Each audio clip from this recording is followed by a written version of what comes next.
Shalom, Perkenalkan, nama saya Naema Benu. nama saya Rila Anastasia Solo. Nama saya Fidel Wiselan. Kali ini kami akan mendiskusikan mengenai 3 filsuf Yunani yang berperan penting dalam dunia filsafat. Baik, saya akan menjelaskan tentang Sokrates. Saya akan menjelaskan mengenai Plato. Dan saya akan menjelaskan mengenai Aristoteles. Selamat Selamat menyaksikan. Sokrates adalah pelopor filsafat Athena yang misterius. Mengapa Sokrates ini disebut sebagai seorang filsuf yang misterius? Karena dia tidak pernah menulis hasil karyanya itu. Lalu bagaimana orang bisa mengenal karya-karya itu? Sokrates dikenal luas berkat usaha dari muridnya Plato. Oh, jadi tulisan-tulisannya itu dikembangkan oleh Plato, Ya. sehingga orang bisa mengenal dan mengetahui. Plato yang menulisnya seperti itu. Oh, Plato yang menulis karya-karyanya. Plato yang mewariskan dan memperkenalkan pemikiran Sokrates pada dunia luar. Sokrates hidup pada tahun 470 sampai 399 sebelum Masehi. Dia dihukum mati dengan meminum racun buah cemara. Mengapa dia dihukum mati seperti itu? Apa yang membuat ia sampai harus dihukum mati dengan cara seperti itu? Dia dihukum mati karena dianggap menyesatkan kaum muda di Athena. Oke, selanjutnya mengenai Plato. Jadi Plato ini adalah seorang filsuf yang berasal dari Athena. Dia itu lahir pada tahun 428 sebelum Masehi dan meninggal pada tahun 347 sebelum Masehi. Dia meninggal pada usianya yang ke-80 tahun. Plato ini adalah seorang yang lahir dari keluarga aristokrat. Keluarga yang aristokrat, sepertinya saya baru dengar. Bisa dijelaskan aristokrat itu seperti apa? Keluarga aristokrat itu adalah sebuah istilah untuk keluarga-keluarga bangsawan. Jadi Plato ini dia lahir dari keluarga bangsawan seperti itu. Dan Plato ini mendedikasikan hidupnya sebagai seorang penulis dan juga sebagai seorang pengajar. Ia adalah orang pertama yang mendirikan universitas yang ia beri nama Akademia di Athena. Jadi dia menghabiskan hidupnya untuk mengajar di sana. Oleh karena itu, karena begitu cintanya kepada ilmu pengetahuan, untuk mencari tahu segala sesuatu, bahkan ia sampai tidak menikah.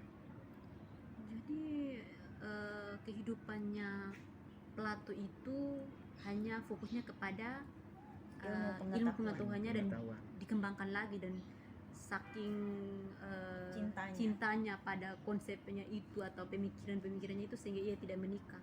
Ya, benar sekali.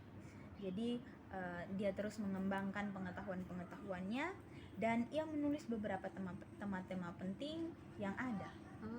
Coba dijelaskan atau disebutkan tema-tema yang penting itu seperti apa? Tema-tema penting itu seperti tema-tema politik, negara, agama dalam hal ini tentang teologi.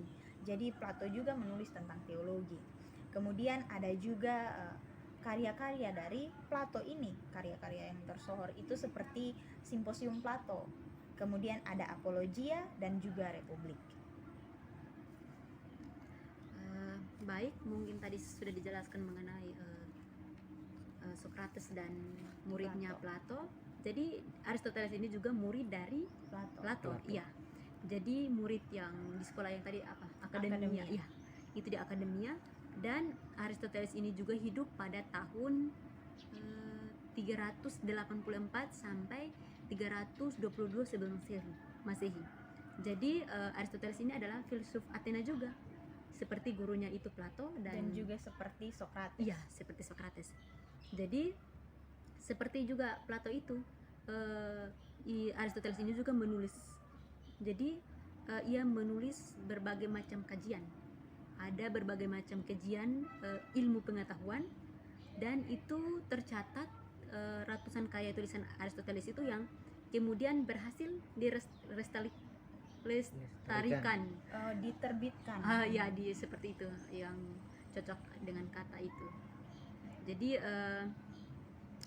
meskipun hanya pemikiran-pemikiran itu hanya berupa kajian umum, Tetapi pemikiran Aristoteles ini yang paling umum itu dikenal itu diantaranya ada tadi kalau Plato tentang tema-tema Simposium. ya, tapi kalau Aristoteles ini dia dikenal seperti ada logika, ada juga keadilan seperti tadi disebutkan, ada sistem pemerintahan juga, dan ada etika.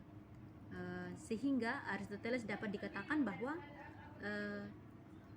pemikirannya itu sangat berlawanan dengan gurunya. Jadi Yaitu Plato. iya, gurunya Plato. Jadi ada beberapa konsep dari gurunya itu yang kemudian ia menolak.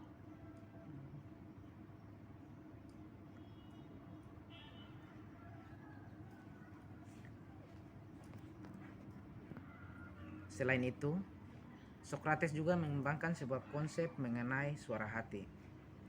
Sokrates sangat peduli dengan suara hati manusia. Mengapa Sokrates ini begitu peduli dengan suara hati manusia? Apa yang melatar belakangi sehingga seorang filsuf Sokrates ini sangat pedulinya dengan suara hati manusia yang tadi dikatakan itu? Karena Sokrates menyebut suara hati manusia sebagai suara ilahi, dan ia percaya bahwa setiap manusia menyimpan suara ilahi itu di dalam dirinya. Ia kerap menyuarakan hati nuraninya yang anti terhadap ketidakadilan. Oh, jadi Sokrates ini dia berfokus kepada ketidakadilan itu, sehingga dia memperhatikan suara hati dari setiap manusia. Selanjutnya mengenai Plato. Plato ini dia juga mengembangkan sebuah teori yang ia beri nama teori dunia idea. Dunia idea. Ya, benar sekali. Menurut Plato, di dalam sebuah dunia, dalam kehidupan manusia ini ada dua dunia yang berbeda. Dua dunia yang berbeda ini, dunia yang pertama itu adalah dunia inderawi atau dunia kenyataan yang dapat kita lihat, dan dunia yang kedua adalah dunia ide atau dunia sempurna yang ada dalam pemikiran kita setiap manusia. Plato ini meyakini bahwa dalam diri manusia ada sebuah ide yang sempurna yang menjadi sumber dalam kehidupan manusia. Baginya, dunia ide adalah dunia yang paling sempurna, sedangkan dunia kenyataan atau dunia inderawi itu adalah dunia yang tidak sempurna. Mengapa dunia nyata itu tidak dianggap tidak sempurna, sedangkan dunia ide itu dianggap paling sempurna? Jadi menurut Plato, dunia yang kenyataan yang dapat kita lihat atau dunia inderawi ini adalah tiruan dari dunia ide. Jadi dunia yang kita lihat ini melihat juga pada dunia ide yang sempurna itu. Seperti itu. Nah, contohnya misalkan bentuk sebuah gelas. Jika kita mengikuti konsep pemikiran dari Plato, maka bentuk yang sempurna dari sebuah gelas itu tidak pernah ada dalam dunia kenyataan. Menurutnya, bentuk gelas yang ada berbagai macam dalam dapur-dapur kita itu, yang tersusun rapi itu adalah bentuk tidak sempurna dari dunia ide. Menurut Plato, kita memikirkan dahulu, kita mendapatkan sebuah ide dulu, barulah kita membuat barang. Dan barang itu adalah tiruan dari apa yang kita pikirkan itu. Jadi ada yang ide, tapi ada yang tiruan begitu. Ya. Seperti contoh gelas itu. Ya. Tetapi Aristoteles juga itu menolak ide bawaan itu. Jadi memang awalnya, tapi memang ia setuju dengan konsep Plato, gurunya sendiri, bahwa ada bentuk-bentuk yang ada pada dunia indrawi atau dunia kenyataan tadi itu selalu berubah. Jadi itu selalu berubah dan tidak sempurna. Akan tetapi Aristoteles ini tidak setuju. Ia tidak setuju bahwa ada bentuk yang paling sempurna, yang sempat tadi ditanyakan, bahwa ada bentuk yang paling sempurna dari suatu seperti konsep dunia ide dari Plato itu. Iya. Jadi Aristoteles kemudian berpendapat. Ia berpendapat bahwa tidak ada yang namanya yang sempurna yang ada dalam dunia ide. Tidak ada sama sekali. berlawanan, iya, belakang bertolak belakang sekali dengan gurunya itu. Jadi bagi Aristoteles ini dunia juga maksudnya dunia ide itu dipengaruhi oleh bentuk-bentuk yang ada di dalam dunia kenyataan. ya dunia kenyataan itu. Jadi kemudian Aristoteles menolak ide bawaan dalam diri manusia seperti apa yang telah diyakini Plato tadi. Jadi meskipun di sisi lain ia percaya bahwa manusia itu mempunyai akal bawaan, dan pada prinsipnya Aristoteles ini berpegang teguh. Jadi walaupun ia mengikuti gurunya, ia belajar, Menerima. ia menerima, tetapi ia berpegang teguh pada Pemikirannya sendiri. ya pemikiran atau bahwa dunia itu sangat berpengaruh pada dunia pemikiran kita manusia ini. Bahkan Aristoteles ini mengatakan bahwa seluruh pemikiran atau gagasan kita yang masuk ke dalam kesadaran, maksudnya kesadaran kita melalui apa yang kita dengar dan kita lihat. Jadi tadi konsepnya itu ada dunia ide dulu, dunia ide Dalam pemikiran kita baru bentuklah diimplementasikan dalam bentuk ya. Tetapi kalau dari Aristoteles ini beda. Jadi kita lihat dulu, kita dengar, menghasilkan sesuatu. kayak kita dengar seperti kursi begitu atau apa begitu, baru kita mulai ada ide. Ada ide untuk apa? Untuk membuat lagi Membuat kursi. lagi. Iya, seperti itu. Jadi benda memberikan ide. Iya, seperti itu. Jadi seperti tadi kalau Plato itu dijuluki filsuf idealisme. Jadi siapa ini? Aristoteles ini kemudian ia juga dijuluki sebagai filsuf materialisme. Ya, materialisme. Yang kemudian pemikirannya tadi itu sangat berlawanan kalau kita lihat, Ya, benar. bertolak belakang.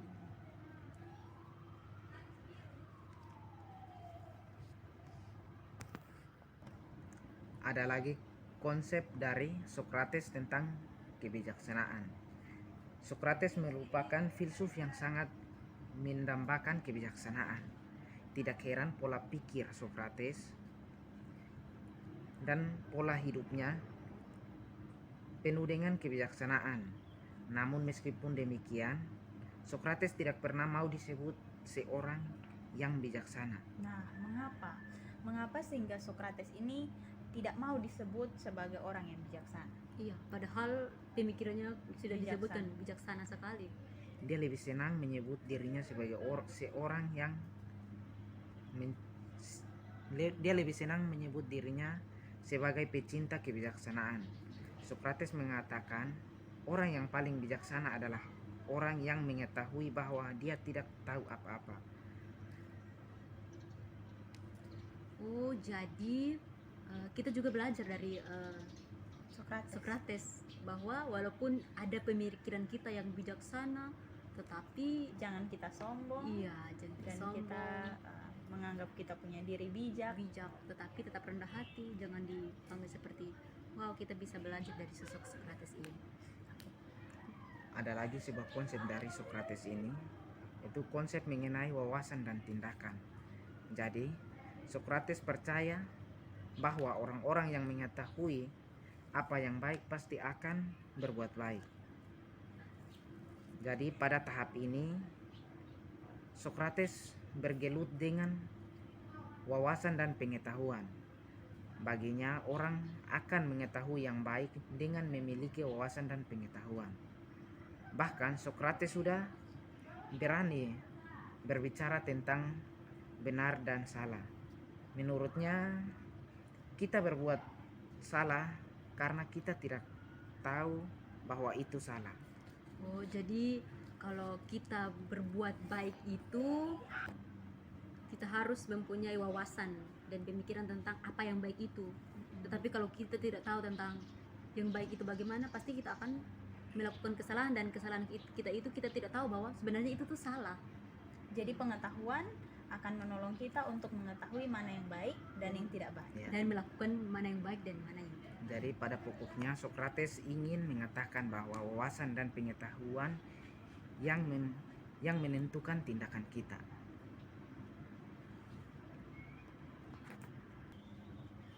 Baik, jadi tadi mungkin sudah dijelaskan, ya, dijelaskan tentang apa?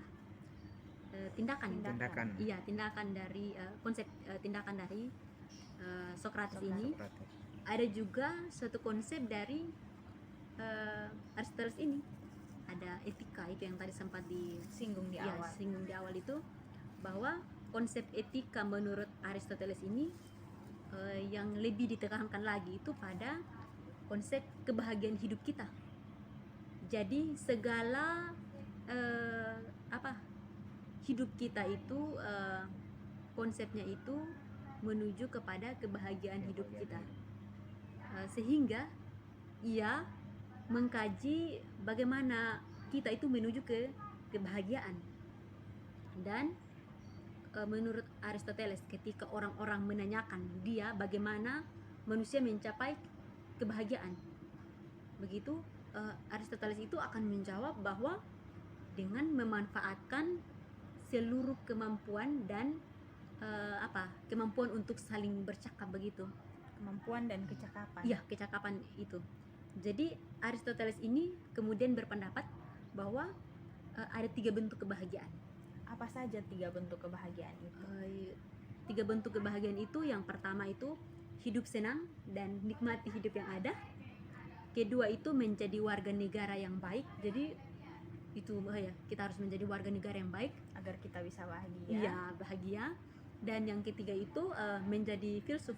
Itu mungkin melihat dari konteks pada waktu itu, makanya ia mengatakan bahwa harus menjadi seorang filsuf.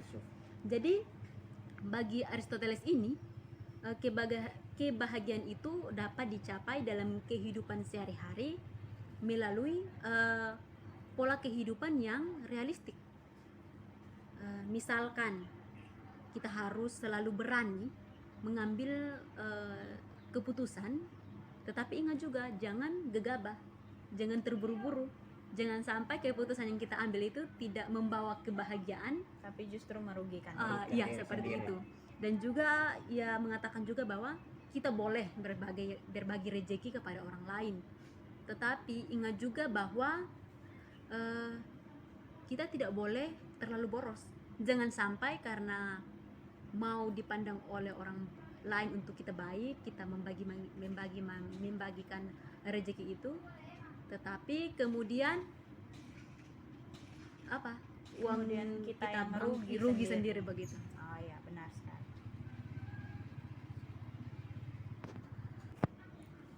Socrates juga menambahkan sebuah konsep mengenai negara dan demokrasi. Jadi tugas negara menurut Socrates adalah memajukan kebahagiaan para warga negaranya dan membuat jiwa mereka menjadi sebaik mungkin. Menurut Socrates, seorang penguasa harus mempunyai pengertian tentang yang baik. Dalam hal ini, Socrates mendorong supaya penguasa memiliki wawasan dan pengetahuan. Jadi kalau seorang pemimpin dalam suatu negara itu harus memiliki Pengetahuan wawasan yang dan cukup. pengetahuan yang baik. Ya, baik. Supaya dia bisa memimpin ke arah yang lebih baik dan mewujudkan kebahagiaan. Kebahagiaan Masyarakat itu. Masyarakat.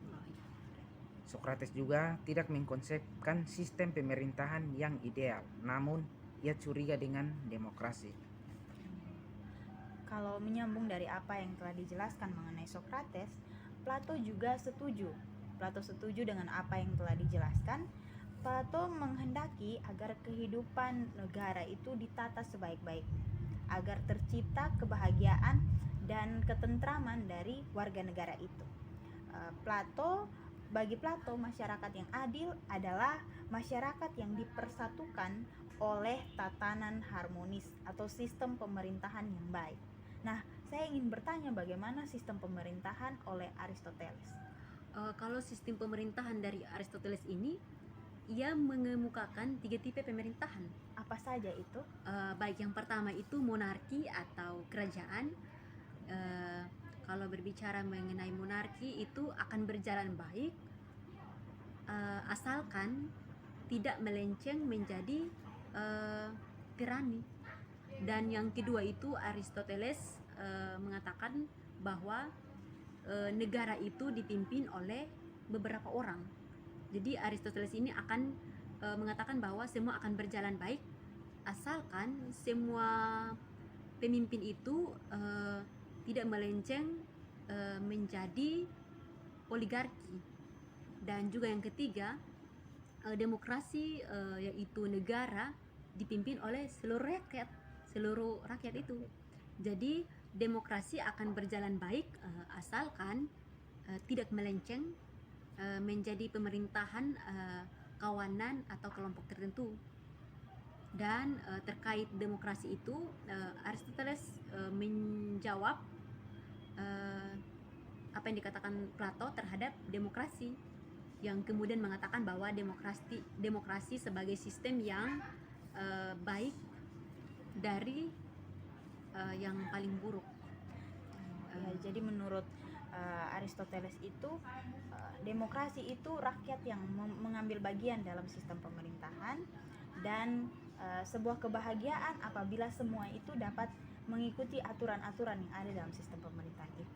Iya, jadi secara realitas dikatakan atau secara kenyataan itu Aristoteles mengatakan bahwa jangan kita hanya mencari sistem pemerintahan yang baik atau yang ideal, tetapi juga sistem pemerintahan yang mudah dilaksanakan. Iya. Baik, saya akan menambahkan beberapa catatan mengenai Sokrates. Yang pertama, Sokrates adalah filsuf yang menjadi pemantik untuk berpikir rasional. Berpikir rasional menurut Sokrates dapat ditemukan dalam upaya menggugah manusia. Yang kedua, Sokrates mengajarkan kita bahwa pentingnya mempertahankan hati nurani. Yang kedua, dari Plato kita belajar bahwa dalam kehidupan manusia terdapat dua dunia yang diyakini. Yang pertama adalah dunia inderawi atau dunia kenyataan yang dapat kita lihat, dan yang kedua adalah dunia ide atau dunia yang ada dalam pemikiran setiap manusia. Menurutnya, dunia ide adalah sebuah dunia yang sempurna yang kemudian memberi ide bagi dunia kenyataan yang ada. Dari situ juga kita belajar bahwa Plato menghendaki agar sebuah negara dapat dikerjakan, dapat dilaksanakan dengan sistem pemerintahan yang demokrasi. Kalau dari Aristoteles yang perlu kita perhatikan dan kita pelajari bagi saya itu mengenai konsep yang etika itu, bagaimana ketika kita mau mengambil keputusan itu kita jangan gegabah, jangan terburu-buru, kita harus memikirkan dulu terlebih dahulu apakah keputusan kita itu menuju ke kebahagiaan atau tidak. Dan juga kalau kita mempunyai banyak rezeki dan mau membagikan kepada orang lain itu boleh, tetapi ingat juga kita tidak boros, kita harus memikirkan hidup kita selanjutnya. Terima kasih, mungkin ini saja dari kelompok kami. Shalom.